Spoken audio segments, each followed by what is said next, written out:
Well, firstly, thank you for coming to my presentation all around data foundations and trust. My name's Dom ORSINI. I'm a lead solution architect at Fivetran. And all I've ever done is data integration. So when I was thinking about topics, I was like, okay, I'm going to talk about trust and data. We talk a lot about tools at Big Data London, but actually I want to build confidence in data. And so this is why I decided on this topic, and it seems like it's quite popular, so I'm quite pleased with that. Hopefully you can all hear me okay. Like I said, I've only ever done data integration, so I've been through the big change that's happened over the last 10 to 15 years, hence the grey hair.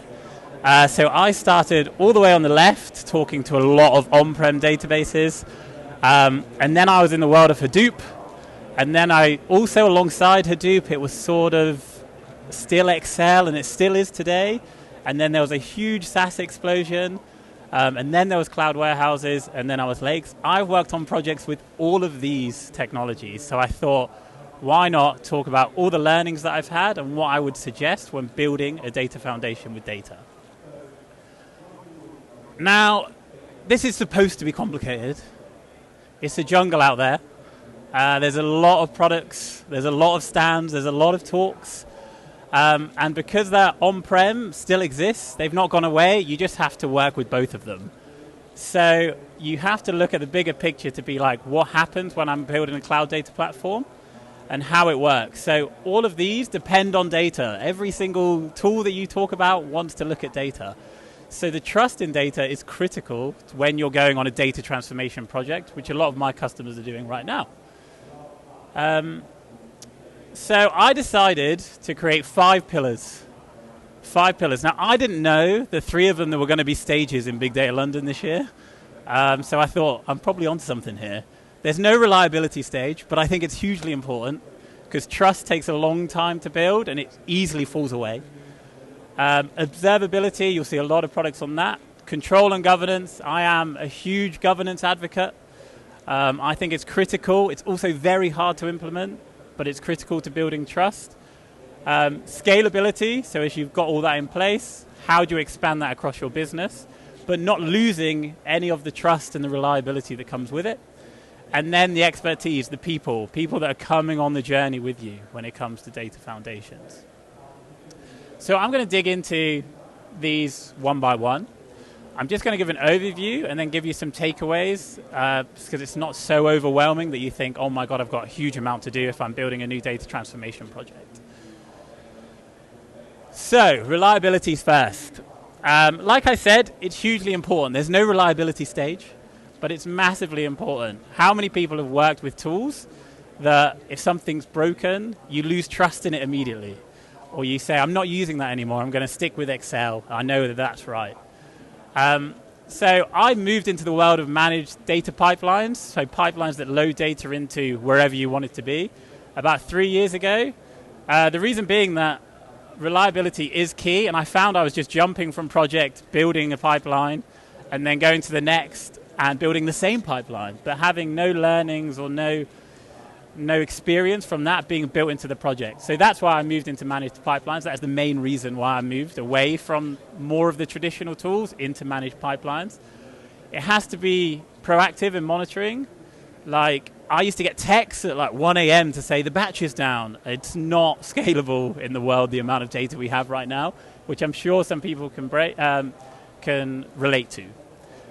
So everything needs to be handled on the source side, and we need to adapt to changes. SaaS tools change their APIs all the time. How do we manage that? And if stuff does fail, we have to recover quickly. Not, oh God, we've got to start again. Refresh everything. Everything's got to go. And that's also the robustness pillar that I wanted to talk about. So the ability to adapt without intervention. It should be able to adapt. Your data foundation and how it works should be able to adapt to changes to how it works. Scalability, all of that should be robust. And then, of course, data quality. So confident. Like I said, if you saw a report and you didn't trust that data, you're not going to use that report again. If it gave you the wrong information, you're not going to use that report again. So reliability is key to having a successful data foundation that your organization trusts. So choose tools that are reliable to you. this is my favorite pillar, I'll be honest.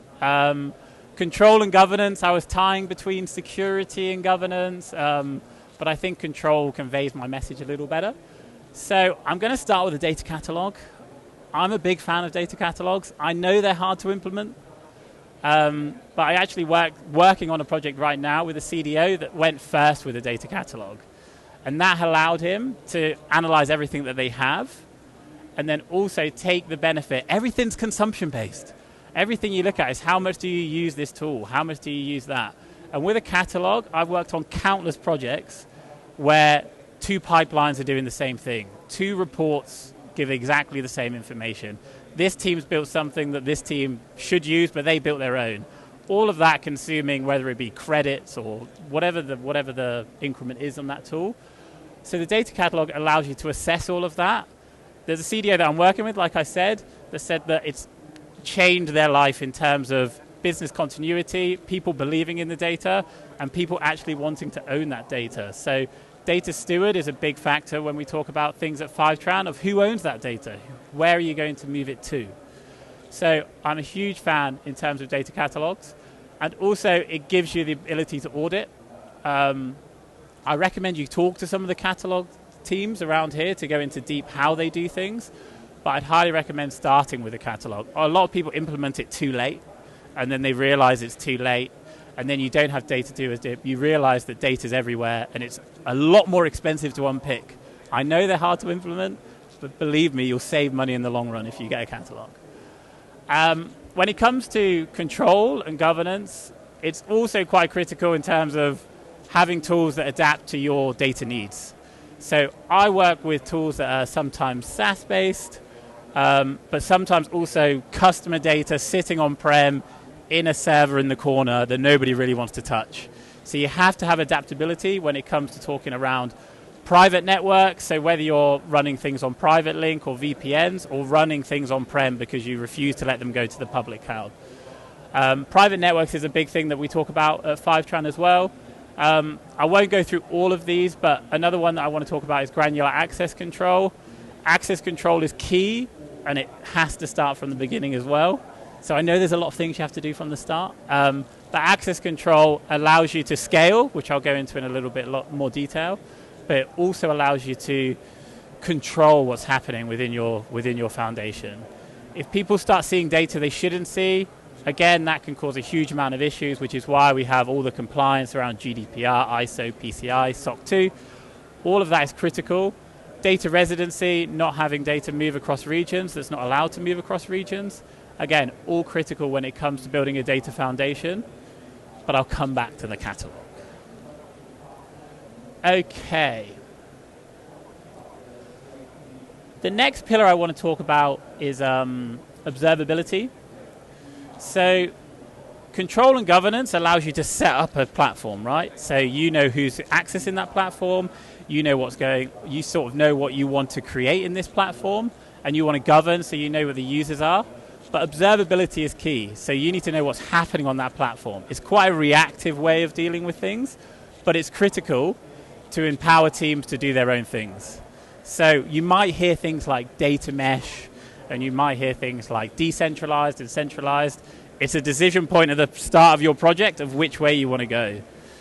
Now, I work with teams that are very happy to have a data core team that controls everything, and then they say, okay, you can do this, okay, you can do that.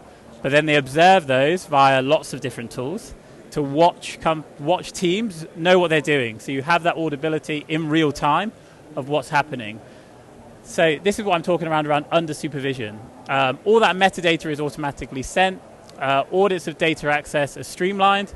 And root cause analysis, which again is a huge benefit of the catalog, allows you to see what's changed. Let's say this pipeline is damaged. Which report is affected? Which team is affected? Which data steward owns that data? All of that is available in observability. I've called out 2. There's about 5.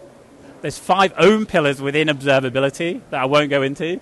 But I called out 2 which are quite close. So data monitoring. So data monitoring is actually monitoring the data through your platform. So that's having key thresholds to say that we expect it to be within 4 minutes. Is it within 4 minutes? We expect this data to be available to this team at this time. There's quite a lot when it comes to data monitoring, but it ties quite closely with alerting. So how do you alert teams? Like I said, I used to get a text message around this. So alerting and logging is critical. I have quite a few examples of customers that do this. So they actually preempt stuff with metadata. So we have pipelines that run in Fivetran, and we have average sync times for those pipelines. If it runs for 5 minutes, and then suddenly it runs for 6 minutes, and then next month it's 7 minutes, they adapt and say, okay, we're going to miss our SLA in about a month because of the amount of data that's loading through here, and they can do something about it. So observability, although it seems quite reactive, it can be quite proactive. And when you talk to the observability tools, there was a talk here yesterday that was talking all around observability. I'd highly recommend you focusing on data monitoring, alerting, and logging. And then visibility and auditability, so seeing what's happening in your environment. Auditability is a massive deal when it comes to all those compliance. So again, observe your platform, see what people are doing, see what's changed, who has access, what's changed, has someone added a column to a pipeline, has someone got a new dashboard access, all of that, although it seems a lot, an observability tool that works well with those tools in your modern data stack allows you to do all that in one big dashboard. It's amazing what you can see people build with metadata. So metadata is king. You'll probably see a theme of metadata throughout all these pillars, but it's king when it comes to observability of your data platform. That's all I wanted to cover on this. Okay. So we have a reliable data foundation. People trust what we have. We also have control and governance in place. So we have a catalog. We understand what's going through. We understand what people are doing. We're observing this, so we can monitor all our pipelines. We can monitor dashboards. We can monitor performance on data lakes, on warehouses, everything that we've put together. Now, we have to scale without losing those 3 other pillars. We don't want to start onboarding teams that are saying, oh, hang on, I need access to this, and then it all starts to fall as you start to expand across your organization. Scalability is key. Probably the key point from this slide is the 3 boxes at the top. So standardized onboarding, so having role-based access control and SCIM integration, so people will have Okta, Azure AD. Having SCIM user provisioning is a huge benefit when it comes to all of this, because you can manage it in one tool and it rolls out to all your other tools quite easily. Oh, am I okay with the mic? Is it gone? Oh, sorry. Has it fallen off? Hang on. All good? I might just have to hold it now. Okay, I'll just hold like I'm on the phone. So the next, standardized onboarding, sorry. So yeah, ability to expand your platform and scale your platform without a huge amount of intervention. If a new user starts, you add them in Azure AD, they're in this team, they get rolled out to all the teams that they require. They join HR, they have access to this. It takes a lot of work up front, as always, but also it's critical in terms of scalability. Streamlined data access falls under that, so being the ability to access all that data without, again, saying, oh, can I raise a ticket to do this? Can I raise a ticket to that? It's all part of the onboarding when people come on board. The other thing is developer workflows, which is my favorite. So I'm a big fan of infrastructure as code, REST APIs. You see a huge amount of it. You'll see lots of features. We've just gone GA with Terraform in Fivetran. And what this allows you to do is, it's similar to how Fivetran uses Fivetran. So if we want to build anything, we just raise pull requests, and then we go around and we say, are you coming to fix my mic? I don't know where it clips.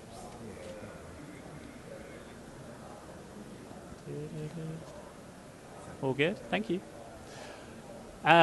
Yes, so developer workflows. So this falls into the decision of decentralized and centralized. If you want to decentralize, it doesn't mean you have to open up all your software, all your UI to every single team. What you can do is you can create developer workflows with templates, and you can get them onboarded quickly and controlled. So they can only build this data, they can only build this dashboard, they can only access this Snowflake schema. All of that can be done in code. So you can really scale without a huge amount of having to monitor everything that everyone's doing in UIs. You can do it in UI as well and have observability, but that's the decision you need to make, dependent on the skill set that you have within your teams. So it's critical when it comes to deciding what to do. Decide your structure of your team when it comes to building a data foundation. Airflow workstreams is another way of onboarding with a lot of automation, which is something we do again a lot in Fivetran. I find that this basically allows you to scale without losing those previous 3 pillars. That's the critical part of scalability. Don't lose trust the more success the tool gets. Really focus on scalability and the structure of your team, because I feel that that's critical to the success of Foundation, and it keeps the trust. Like I said, it takes a long time in a data transformation project to be like, here are all these new tools, please trust them. And then something breaks, something's down for 2 days, something gets access they shouldn't, all of that falls away. Okay. Now, the most important, which often gets overlooked, is expertise. So we have a huge data culture in Fivetran. We are a data-driven company. We have a lot of trust in our data, and that's all built from a data culture. So you have to have a shared set of beliefs within your team. What that means is that people prioritize using this data, using these tools, because the more people use them, the more value you get from them. So building a data culture will completely change your life in terms of an organization. I've never worked in a company as data-driven as this, and it is life-changing in terms of being more efficient in how you do your day-to-day, but also it just makes it defines the product, it defines the culture, it defines everything. So I'm a huge fan of data culture in organizations. Resourcing, so if you're here, you're probably looking at new tools, and then you have the same amount of people, or they are still doing their day job of maintaining SSIS pipelines, or they're maintaining some data warehouse that they've already built. Having this distract from their primary goal often can lead to mistakes, slowness in implementation, therefore trust gets fallen. So resourcing is very important to that, and it leads to my third point around skills competencies. So how well does your team know these tools that you may bring in, and what is needed to change? So one of the takeaways will be a skills assessment, but what I'd like to see is that always check what skills you have. So I work with people that have worked on Teradata for years, and then suddenly I turn up and I'm like, here's BigQuery, and they're like, this is a huge change of ways of working. So skills competencies is a critical piece. And then you have all this trust, you have all this data, you have everything that you need. You need what we call a data translator. So you can have it all and people will trust it, but using that data and how to extract business value, you remember on the 5 pillars, business value was right at the top. So this is what we want to get from all of this, right? We want to build a platform that we can trust, and having a data translator allows you to extract that information and bring business value to the organization. The more you do that, the more buy-in you'll get, the more trust you'll have, the more people want to use your platform, and the more data that goes in, and it's a beautiful cycle that leads to a great data foundation that really will drive your business forward. I would like to call out the way that we work in Fivetran to build new tools. We have champions. So I do like to talk about champions. Now, often a tool is sort of sent from above to say, we're doing this. We are now Google, we are now AWS, and this is the way.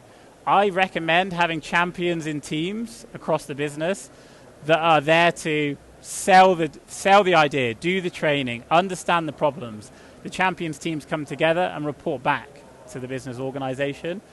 And that gives you a good way of tracking how successful your trust is in your data foundation. So champions teams is a big thing in Fivetran. And it allows you to get to the sort of the layers of people that are using it, but bringing the feedback up the chain. So that's quite a lot of information. I know you're not going to be able to do all of that and just go away and go, I'm going to build this data foundation. So what I've done is I've created 5 takeaways. So for each pillar, I've decided on the first thing that I would do if I was creating a data project.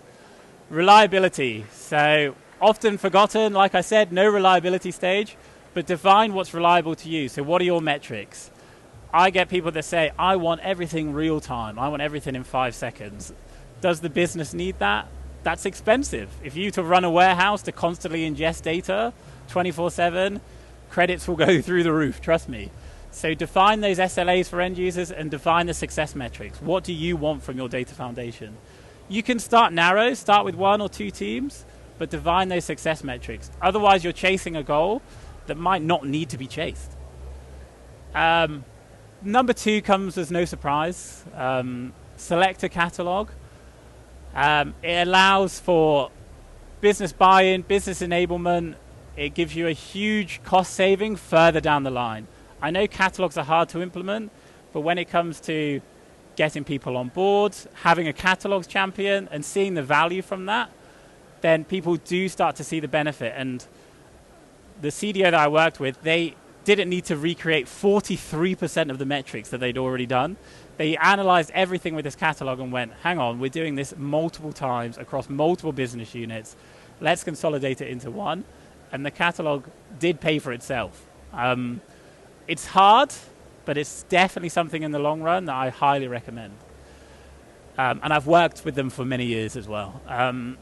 Observability. So when going to talk to tools, often a lot of people say, well, what does it do? Like, how does it look? What does the UI look? I'd always say to see what metadata is available, because it's all sat within there. What's the API like? Do you write to here? Can you work with this observability tool? Find out the metadata that's available across your tech stack, because having it in one place will change your life. Instead of having, my Okta is chaos, right? Like, I've got so many SaaS applications. So having all of these in one single place is a huge, huge benefit. So to cover what metadata is available to you and what you would need. Scalability, first point, how does your team work? My customers are 50-50 on this. I have people that are completely in control of their pipeline and only work with pull requests. I have people that give RBAC permissions and people use UIs and they can create whatever connectors they want. It's really down to the ways that your business wants to work. But both are completely scalable and both can be completely work with observability, reliability, control, and governance. They can both work. It's just the ways of working in your business. And the final point I'd like to cover is expertise. Complete a skills assessment of your current team. Determine with the metrics who's going to be involved initially. Work out a skills assessment and then determine, do you need training? Do you need to hire? Do you need software services? Whatever that may mean to get your team up and running on that tool so that they understand it. I see a lot of tools fail because of lack of understanding and lack of training. People often run before they walk. And so just putting a training in place, working out where your gaps are in your organization will allow you to do that. So if you went away and you were going on a data transformation project and you started to look at this, you could be able to come to something like Big Data London and be like, okay, what am I doing? I want to be able to do this. Does this tool fit that? Does this tool work with that catalog? Can I observe that data? Design decisions, what can I do with that? And then all of that together allows you to create a data foundation that you can trust. That's it. 5 minutes to spare. I'm on booth 406, Fivetran, near the entrance. I'm happy for you to question, challenge any of my pillars, think that you'd like another pillar, or does that pillar work? I'd love to get your feedback in terms of what I've done today. And hopefully you found it useful, and I really appreciate you all coming to listen to my talk. Thank you.